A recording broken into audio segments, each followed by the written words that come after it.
خبرتنا في خدمة صحتكم. سايدال، مؤسسة في أوج النمو.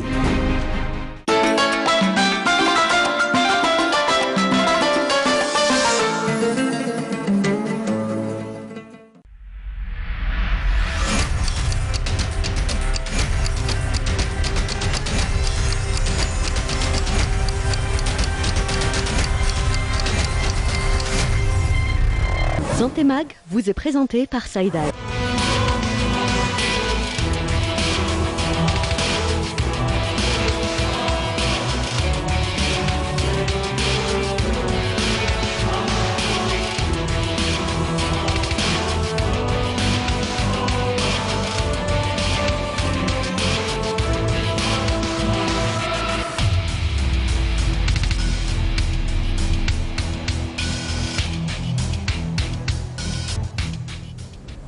Bonsoir à tous, merci de vous joindre à nous pour ce nouveau numéro de Santé Mag. La grippe est un problème de santé publique sérieux qui provoque des maladies graves et des décès chez les populations les plus à risque.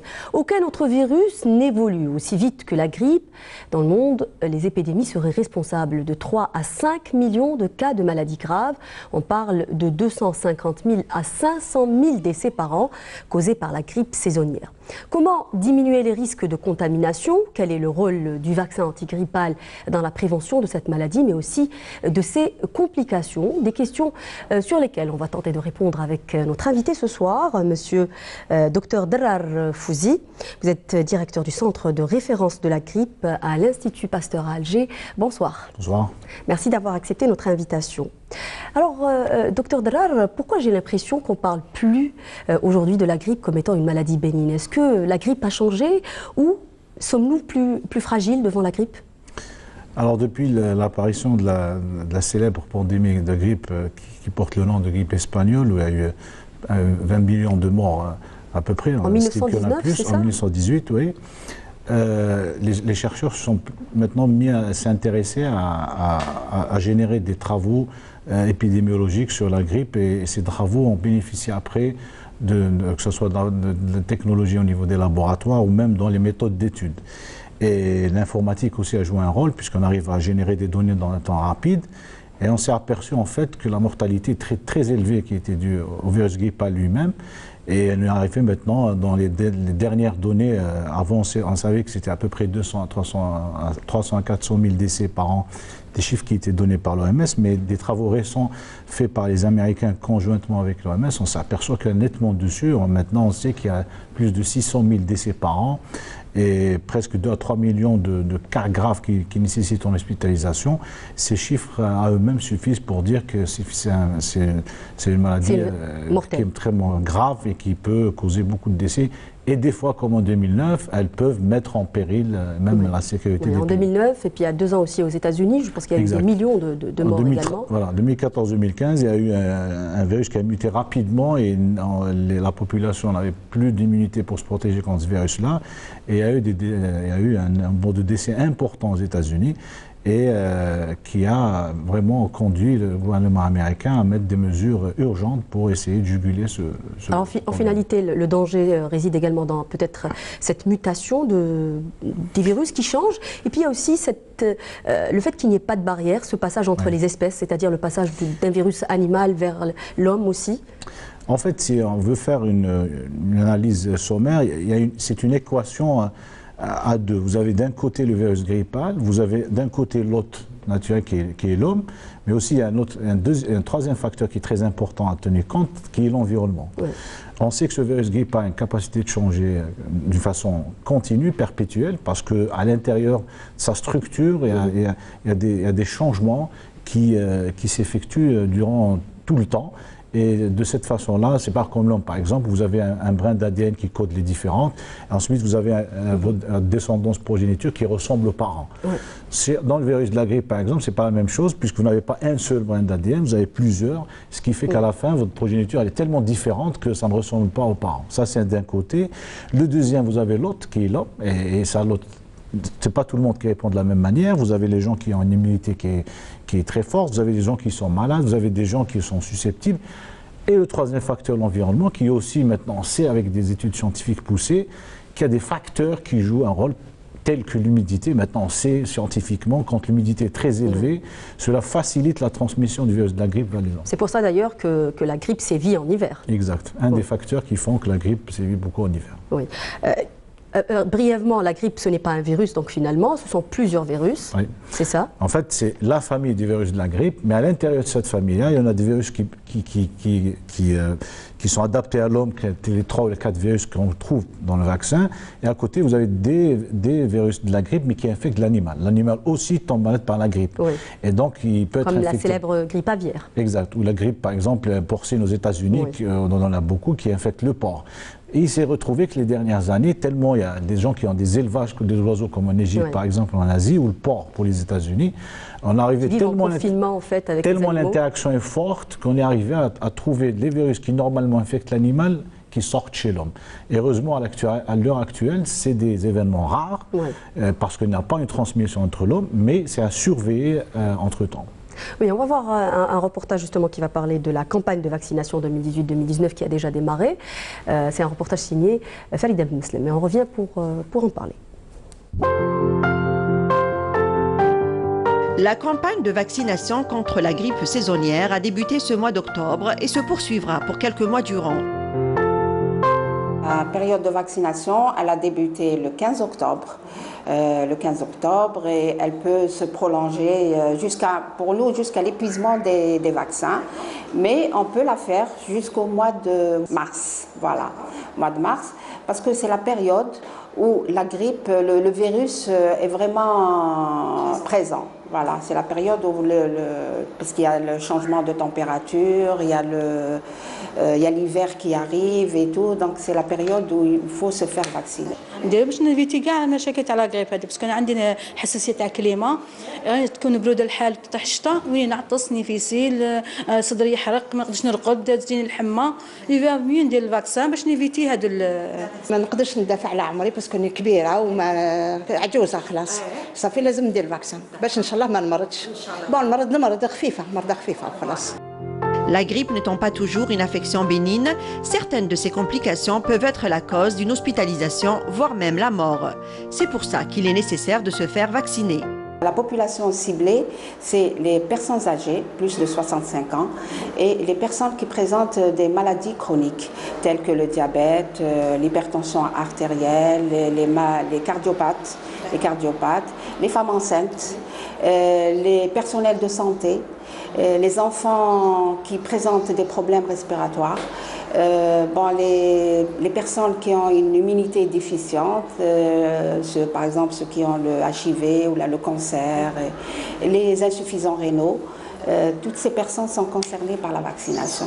Avant la vaccination, il faut une consultation au préalable. Pour me protéger des aléas d'une forte grippe. Ouais. Vous le faites chaque année ou c'est la première fois? Oui, chaque année. Chaque année, par conseil de mon médecin, parce que je suis diabétique, enfin je suis cardiaque et j'ai un pacemaker. Le virus de la grippe se transmet facilement. Les mesures d'hygiène restent le meilleur moyen de freiner sa propagation.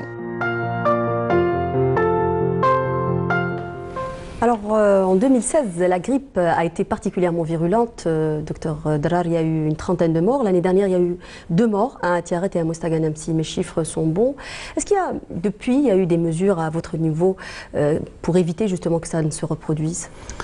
Oui, il y a 2 paliers de décision. Au niveau du laboratoire, on fait partie d'un système qui s'appelle GICRS, qui est le système de surveillance globale de l'OMS, qui rassemble les centres de référence dans le monde, qui sont répartis dans tous les continents. Et donc, on arrive après avoir détection des souches, on arrive à partager des données génétiques qui sont importantes sur le virus, et même épidémiologiques. On arrive à trouver, est-ce que cette situation... La possibilité, en fait, qu'il y ait une épidémie quelque part? Exact. Et ces virus-là ressemblent quelque peu à certains virus qui circulent sur le plan régional et international. Et après, il y a une décision, soit il y a une alerte qui se fait pour dire, attention, un virus qui circule. Il faudrait anticiper sur les mesures de réanimation, par exemple. Et ça, c'est le deuxième palier, c'est qu'au niveau des réanimations, maintenant, on arrive à chaque saison, sur instruction ministérielle, à arriver des des lits de réanimation dégagés pour les infections respiratoires aiguës sévères. C'est surtout la grippe qui prédomine au mois de décembre. Et ça permet de prendre en charge correctement un malade, parce que la grippe, des fois, est une maladie qui peut être dangereuse. Qui peut être dangereuse d'emblée, surtout les pneumonies, comme on l'a vu l'année dernière lors des décès qui effectués à Mayo, et c'était une pneumonie inaugurale. Et ça, c'est très sévère, et si la prise en charge n'est pas faite dans les premières heures, le pronostic vital est mis en jeu. Oui. Alors, on voyait à l'instant dans ce reportage justement une personne qui était malade. Enfin, la plupart des personnes qui se font vacciner, donc soit il y avait des allergiques, des personnes qui ont des cardiopathies. Est-ce qu'on peut savoir qui sont les personnes qui sont concernées par cette campagne de vaccination? Oui, alors maintenant toutes les données scientifiques convergent, parce qu'on a étudié chaque population à part. C'est des études très sérieuses qui ont été publiées dans des grands journaux scientifiques. Par exemple, on sait maintenant que la priorité numéro 1 dans l'OMS, c'est la femme enceinte. Parce qu'on s'est aperçu à partir de 2009 que la femme enceinte a payé un lourd tribut dû à la grippe, et que par là, elle était responsable de mort in utero. Ça veut dire qu'elle était responsable de 2 vies en même temps. Et donc, dans des essais, on a vacciné la femme enceinte, et on est arrivé à protéger et la femme enceinte et l'enfant qui naît. Parce que le nouveau-né, quand il naît, vous n'avez pas de vaccin de 0 à 6 mois. Et donc, la seule façon de le protéger dans cette ère, c'est la femme qui porte son bébé. Et si la femme est infectée durant cette période-là, eh bien, il n'y a aucune raison pour que le petit ne s'infecte pas, et donc vous aurez une double infection. Et c'est pour ça que la priorité numéro 1, à côté de cela, il y a tous les patients à risque. Par exemple, les gens maintenant, on a trouvé, c'est des patients décédés d'infarctus du myocarde, on a trouvé du matériel du virus grippal dans le tissu myocardique. Et on a prouvé que, on a vu que les pics d'incidence de l'infarctus du myocarde aux États-Unis étaient superposables à ceux de la circulation du virus de la grippe. Et c'est pour ça que maintenant, les patients qui ont une insuffisance cardiaque ou IDM sont des populations à risque de complications graves par leur virus de la grippe, et ça, très important. Les pneumopathies aussi sont très concernées. Les diabétiques aussi, parce que le diabétique qui est très bien payé en charge, s'il n'est pas vacciné, se contamine par le virus de la grippe, eh bien, le virus de la grippe va rendre sa prise en charge, son traitement inefficace, parce qu'il va être dysfonctionnement dans le traitement, et va être responsable indirectement d'une augmentation, d'un excès d'hospitalisation pour un pic hyperglycémique. Oui. Et pour les fumeurs aussi, est-ce que c'est des personnes à risque? Est-ce que les fumeurs doivent se faire vacciner? Fumer en soi-même n'est pas une maladie, mais c'est surtout pour ceux qui ont des atteintes secondaires à ce tabagisme, telles que vous avez mentionné, les insuffisances respiratoires, ou surtout les bronchopneumopathies chroniques obstructives, qui représentent une indication pour la vaccination, parce que les exacerbations peuvent emporter le malade. Et pour les enfants, est-ce que vous êtes pour la vaccination des enfants de moins de 5 ans? Absolument. Les études telles que montrées par les Américains montrent qu'à partir de 6 mois, il y a un effet certain pour la vaccination pour les enfants qui ont des maladies sous-jacentes. Telles que les insuffisants rénaux ou les asthmatiques, par exemple. Oui, on va y revenir en tout cas, parce qu'on va parler de mesures de prévention. On va voir un spot publicitaire du sponsor de l'émission. On revient juste après, Dr Dalal. Ok, merci.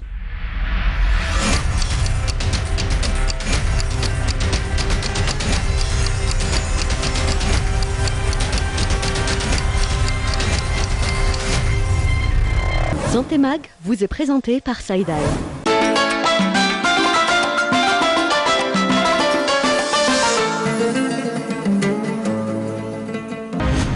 رائد في صناعة الأدوية الجليسة، الجودة في صميم اهتماماتنا، إنجازات وتحديات، مشاريع واعدة في الأفق.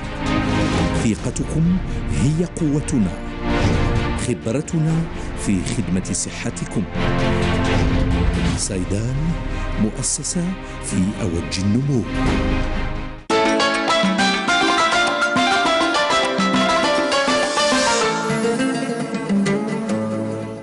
Alors, docteur, nous pensons connaître très bien les symptômes de la grippe. Il nous arrive souvent peut-être de confondre la grippe avec un gros rhume, docteur Darar. Oui, absolument. C'est pour ça que les prélèvements, le laboratoire est très important. Mais il faut savoir qu'il y a une définition de l'OMS qui est consensuelle, c'est que de la fièvre, c'est le signe cardinal de la grippe. Mais à côté, on peut avoir une fièvre isolée au départ, mais c'est surtout la fièvre et la toux qui sont les deux symptômes majeurs de la grippe. Et ça peut donner des complications après, mais je vous l'ai dit, on peut avoir uniquement une fièvre isolée, mais ça ne peut ne pas être la grippe. Oui.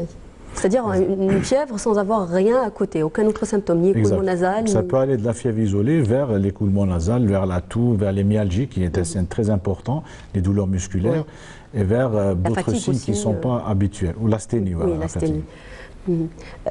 Pour les enfants, les symptômes sont les mêmes?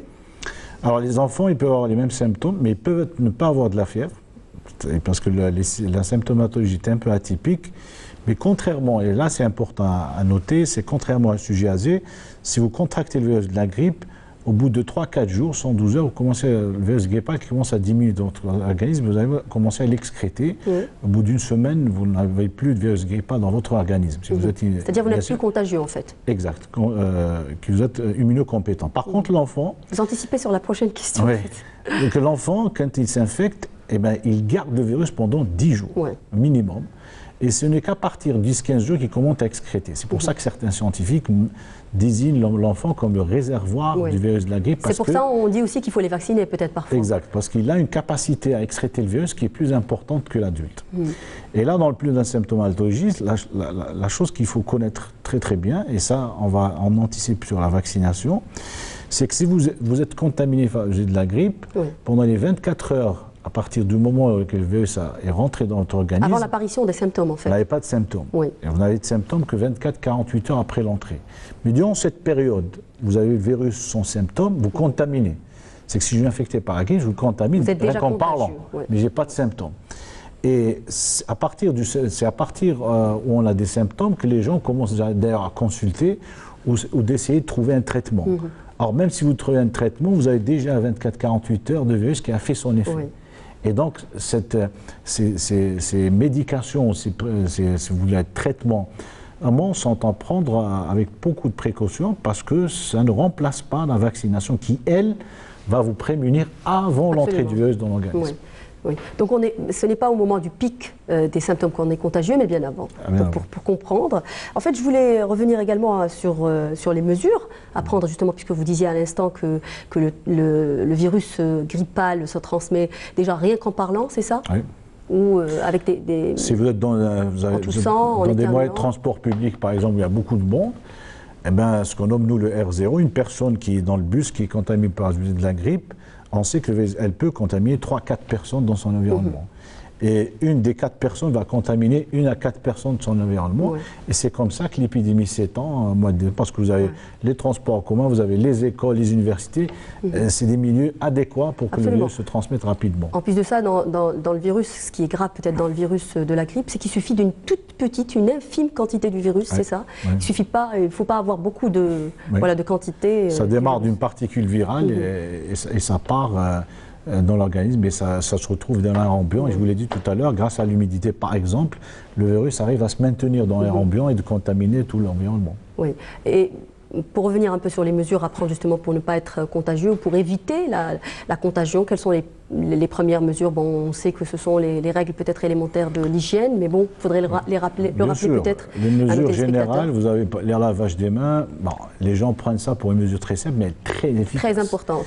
Les gens qui ont étudié, par exemple, les Suisses... C'est dans toutes les maladies infectieuses, généralement, pas uniquement la grippe. Il y a des gens qui ont étudié, des experts qui ont étudié l'apport des lavages des mains. On a remarqué que dans les épidémies, les gens qui se lavaient correctement et selon les indications 3 fois par jour correctement, on arrivait à diminuer à 50% la transmission virale versus les gens qui ne se lavent pas les mains. Ça peut vous montrer que ça a des mesures très efficaces et c'est pour ça que c'est très important de maintenir cette habitude. À côté, vous avez bien sûr les masques. C'est une culture, on le sait, mais moi je commence... Mais bon, peut-être qu'il faut insister là-dessus. Oui, je commence à être surpris parce que je commence à voir des gens chez nous qui portent des masques durant la saison grippale. C'est une très bonne chose parce que quelqu'un qui est grippé, s'il ne se couvre pas, il arrive à transmettre facilement un virus de la grippe. Oui, juste peut-être pour l'anecdote, il faut savoir qu'en Asie, c'est les personnes qui ne portent pas de masque qui sont mal vues quand elles sont grippées. Par exemple, dans les transports en commun, c'est juste le contraire de ce qui se passe chez nous, malheureusement. Alors, en finalité, donc, les mesures préventives s'appliquent pas uniquement donc, sur les personnes malades, mais aussi sur les personnes saines, comme vous disiez à l'instant. Au niveau des collectivités, par exemple, est-ce qu'il y a des mesures spécifiques? Vous parliez tout à l'heure des crèches, notamment les crèches, j'insiste là-dessus, parce qu'il y a des enfants peut-être qui ont moins de 6 mois parfois. Est-ce que le personnel des crèches aussi devrait se faire vacciner, par exemple? Absolument. Prendre des mesures Dans les centres, par exemple, il y a des crèches ou les centres pour de vieillesse, par exemple, tel que se fait ailleurs. C'est très important que le personnel qui prend en charge ces catégories-là puisse être bien immunisé contre de la grippe pour empêcher qu'il y ait une éclosion d'épidémies. Ça arrivé qu'on ait des crèches complètes qui sont grippées, ça cause beaucoup de problèmes pour les enfants et surtout pour les parents. Ça peut être dangereux aussi. Et donc, on revient vers le lavage des mains. C'est très important d'institutionnaliser ça dans les institutions de la crèche vers l'université pour que ça devienne un truc primordial. La deuxième, il ne faut pas hésiter, quand on voit un enfant, par exemple, qui commence à avoir de la grippe, de dire à ses parents de ne pas ramener à l'école pendant 3-4 jours. Idem quand on est au travail. Il ne faut pas hésiter à faire un certificat d'absence parce que la présence 3 jours est suffisante pour contaminer tout un bureau ou toute une entreprise. Oui, justement, voilà ce qui nous ramène un peu peut-être au traitement, puisque vous parlez de repos. Le traitement initial, c'est justement de se reposer peut-être pour la grippe. Absolument. Pas d'antibiothérapie. Absolument. L'essentiel, c'est de rester dans un milieu où vous n'avez pas beaucoup de gens qui partagent l'air avec vous. Il faut bien aérer la chambre où on est, parce que l'aération permet l'évacuation des virus, et se mettre en retrait par rapport à la communauté pour essayer de stopper ou de casser la chaîne de transmission. Oui.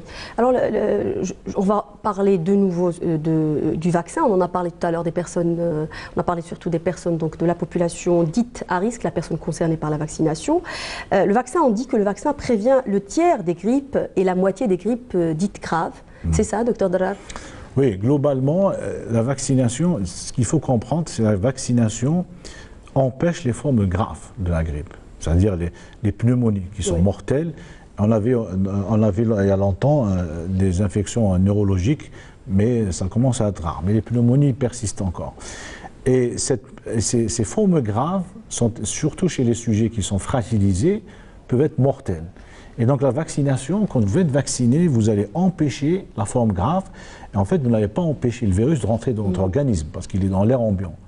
Ce qui va être différent par rapport à une personne qui n'est pas vaccinée, c'est quand le virus rentre dans votre organisme, il est pris en charge par le système immunitaire qui a fait une reconnaissance lors de la vaccination. Quand vous le vaccinez, votre système immunitaire a un moyen de reconnaissance. Et donc, dès qu'il est infecté, il a appris la leçon, il prend en charge, et des fois cette prise en charge, elle a des effets sur l'organisme. Et vous ressentez, par exemple, soit vous avez de la fièvre, ou vous avez quelques douleurs. Et ça, c'est dû à la prise en charge par le système immunitaire. Et ça disparaît au bout de 2 à 3 jours. Et donc, ça, c'est tout à fait normal. Par contre, vous pouvez être, comme a dit la dame dans le reportage, vous pouvez avoir une grippe, même si vous êtes vacciné. L'essentiel, ce n'est pas une grippe qui est sévère. Oui. Parce qu'en fait, en finalité, le vaccin antigrippal peut ne pas correspondre peut-être au virus qui sévit. Exact. Alors, la vaccination, elle va jusqu'à 80% de protection. On va vers 80%. Il arrive des saisons, on peut avoir une protection à 60%, 50%, dû soit au changement du virus qui est rapide, soit une mauvaise vaccination, c'est-à-dire pas une couverture. Mais même si on dit 50-60%, il faut que les gens comprennent une chose. C'est que si vous avez 100 personnes qui sont infectées par le virus de la grippe et qui décèdent suite à l'infection par le virus grippal, vous allez prendre une deuxième population qui sont infectées, vous leur allez administrer le vaccin, 50%, ça veut dire que vous allez sauver 50% sur les 100.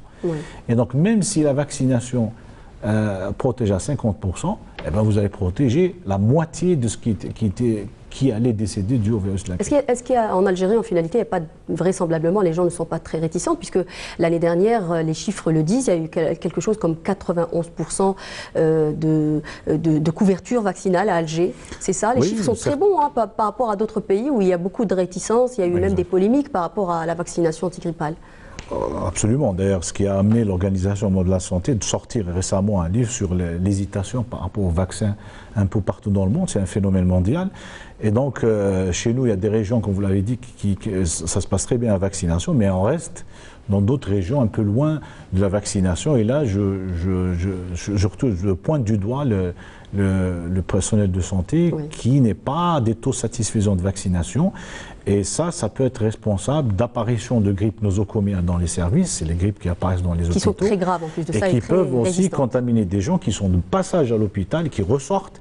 Tout cela peut être contaminé. Donc il y a beaucoup de pays qui avaient ce problème-là et on arrivait à juguler par certaines mesures qui s'adressent typiquement à la centre de santé, c'est par exemple de rendre obligatoire la vaccination antigrippale pour le personnel de santé. Soignant. Merci beaucoup, Dr Darar, pour toutes ces explications. Nous arrivons à la fin de cette émission. Merci d'avoir été parmi nous. Je vous donne rendez-vous dans une semaine. N'oubliez pas de vous rendre sur la page Facebook de l'émission. Vous pouvez revoir également tous les programmes de Canal Algérie sur la chaîne YouTube de Canal Algérie. Rendez-vous dans une semaine. Au revoir.